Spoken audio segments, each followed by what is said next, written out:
The question is do banks become the rails that support an ecosystem, or do they actually lead the ecosystem? And I think that is the big question, open in market. And that's why I think there is a short, small window to determine who is going to lead, because if the banks don't lead, someone else will.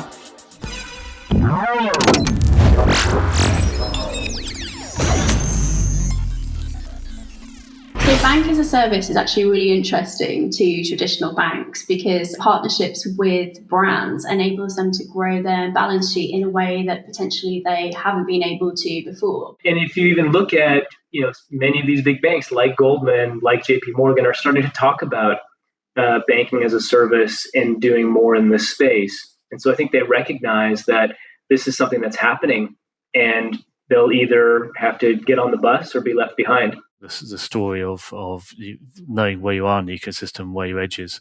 And you see that in sports or anywhere. Teams that know where they know they can win, they always try to play the other team into the areas where they can win. So I think there's some reconfiguring of the industry to enable that. And smart ones will, dumb ones won't. What we've seen over the last few years is now they're starting to move from thinking about innovation and competition with these startups as an experiment to an imperative. You're starting to see them bring some of these modern development kind of pods, if you will, or squads in their organization, not in the innovation lab, but in the core product development teams. That's a great sign. That means that they are taking it seriously. I still think it's going to be a long, long road for a lot of them. One of the things I would shout out is I think only 3% of bank boards have anybody of any real tech experience, or platform experience, or digital experience. That's the best way to describe it. People have got IT experience, but IT does not mean digital. There's a legacy culture, and they've got to fight that legacy culture. You can't just retool the development shop. You can't just retool procurement. You literally have to kind of unstructure all of this this ecosystem built around legacy and rebuild a new ecosystem and culture around doing things in a modern way. That's going to take some time. But there's a lovely report out from Gartner which said that 80% of legacy financial services, not just banks, will be gone by 2030. Yeah, for the more traditional banks, a couple of hard years are coming up, I'm sure. Things don't change super quickly, and you still have those people who go to their bank because they've always gone to their bank. But a generation which is maybe slightly younger than I am, they really lived up and grew up with those digital products, and therefore it's a question of time of like the older generation dying over the next 30, 40 years, and the younger generation doing banking a different way. And the classical universal high street bank will have a problem with that. These banks have spent billions of dollars just keeping up with and just trying to create a similar level of experience that consumers expect from digital products. Big techs, Google, Amazon, Facebook, have all trained people, you and me and other consumers, to expect certain kinds of intuitive, seamless experiences regardless of what they're doing. What if somebody came along and said, well, I'd like to build that user experience if you could just give me these really great APIs? So for these banks, it takes away all of the cost of distributing those financial products and allows somebody else to build the front end whilst they focus on what they're good at on the back end. So I think this whole platform banking move of middleware essentially will move the same way, I think, that AWS and Google Cloud and everybody else went to, where platforms will hook ecosystems together. Amazon realized that they had a cost. They had a cost of running their operations, of running all of these data centers, and they thought, well, hang on, we have to run these anyway. Why don't we invite the rest of the market in to use this asset and turn this cost into a profit center? And Amazon Web Services is now a wildly profitable business unit, and arguably is one of the reasons Jeff Bezos is the richest man in the world. What if the banks did that? What if they started to look at the things that are costs to them and saw them as assets? What things might be assets? Yeah, look, the equation for big banks these days is really, really interesting, and I think that's in many ways where the heart of this is eventually going to land, which is, what are these big banks who have the vast majority of carded volume, the vast majority of consumer deposits, the vast majority of data on how consumers use financial services, what are they going to do? How are they going to figure out how to compete with the Cash Apps, the N26s, the Monzos, the Chimes of the world? How are they going to compete with Uber? We've already seen a number of large organizations that have really understood and recognized that transformation means stepping back and being able to look at everything they do today, which is how their existing P&Ls are constructed, how they engage with a customer, what are those other services that the customers really are going to desire so that they can create that relationship and build retention. I definitely don't think it means like the end for traditional banking services, but actually I've had some really interesting conversations with people at traditional banks about what this means for them and how they understand it. And the most interesting conversation I had was with a bank or someone at a bank who said, we've started to accept that we don't have to do everything ourselves anymore. You know, we don't have to own the entire value chain. We don't have to build everything ourselves. And for them, actually, that was a really significant leap. That was a really significant change. And so to some extent, it requires a leap of faith on the part of traditional banks to acquire customers and serve customers indirectly without necessarily having your brand, our brand, prominent in the minds of the customer when they're transacting. So I think actually banks right now are best positioned to be able to lead this industry change. I think that as long as they are willing to engage with technology and with the fintechs and recognize what is truly proprietary versus what are services that they can bring into their ecosystem, I think that gives them a win. You know, at the end of the day, people may not love banks, but they trust them. The brand of HSBC and Barclays is world renowned and safe, and that's massive advantage, and it has been for hundreds of years.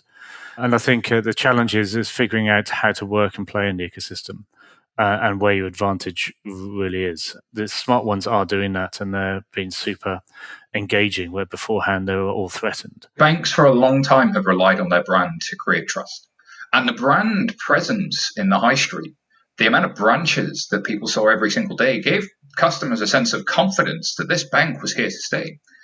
But banks, especially in the pandemic and post the pandemic, are really thinking about closing 50% of branches in some cases. And what customers are experiencing is, wait a second, I thought I had to do this in a branch, but suddenly my experience, not only is it not worse, it's actually better, right, when I go do it digitally.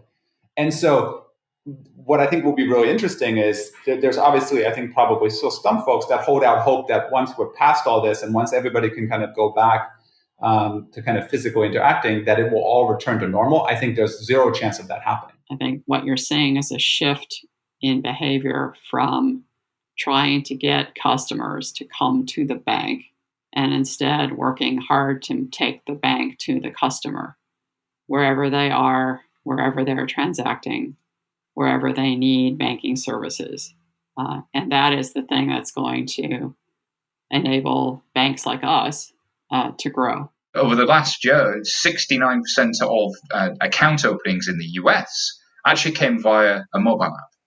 So your experience is already digital.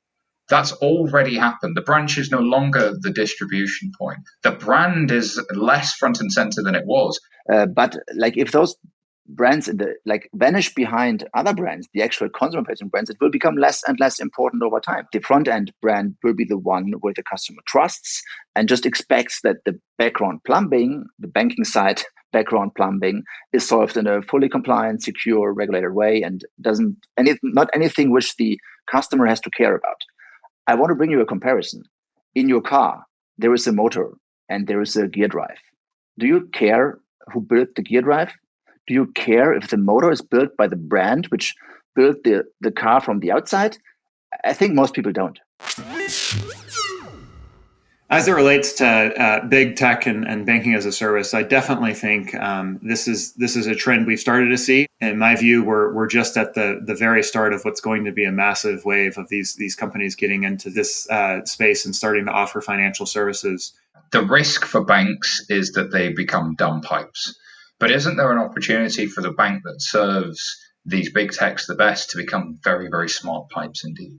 These companies have billions of customers, but they don't have banking licenses around the world. They don't have deep relationships with regulators and experience managing difficult balance sheets across all of those jurisdictions. So the right partnerships, the right positioning could be really, really powerful. I suspect that the big techs may not work just purely with small bank as a service players. They'll be looking for bigger partnerships. So that becomes a really interesting opportunity space, more so than a threat, in my opinion. The truth is, financial services offers a very attractive opportunity to grow the total kind of economic pie that they're able to capture, as well as offer kind of differentiated services that increase their stickiness to their customer base. Where we can play is we can really help. We can help with speed. We can help with the services without taking over the customer relationship, but really enable an organization to run at speed. And that, to me, is where the partner of the tech giants, and in particular Google Cloud, really starts to work. So the tools and services and how we think about structured, unstructured data, how we start to link things together to really create that straight-through processing and be able to see your customer in a different light is critical. And it can reduce not just technology costs, but overall operational costs.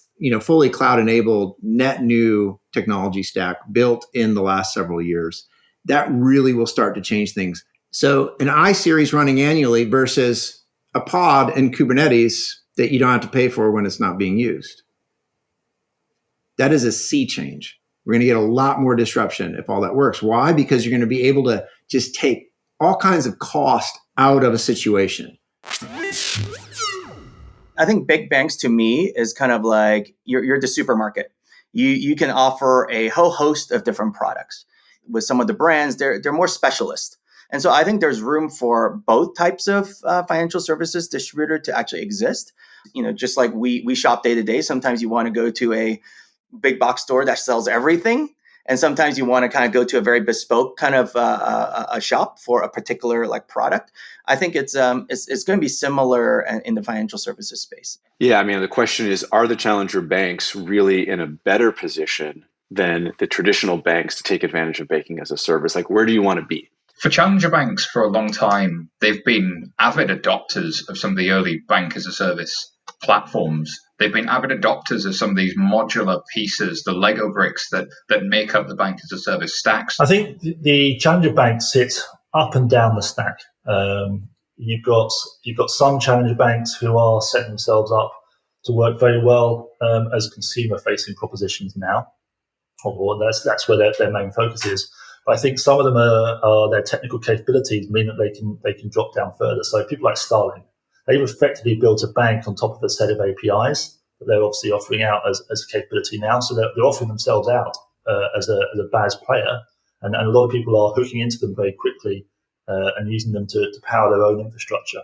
It's become a key revenue stream for them, and it's not just a way to get them started. It's going to be the thing that helps them survive and grow going forwards as well. You may well get one or two who actually realise that actually their real core competence is not actually in the customer acquisition on the consumer side, but it's actually on the managing and creating and building that next generation technology.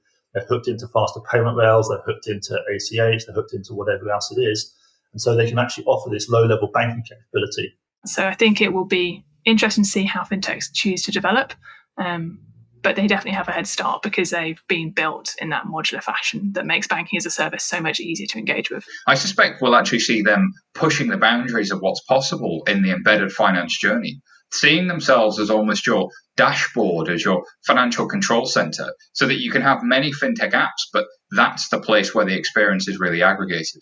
And maybe starting to see big banks not as their direct competitors on a user experience standpoint, but somebody that could really help them with the difficult back-end operations that takes a bank from being regional and safe and secure to profitable and global.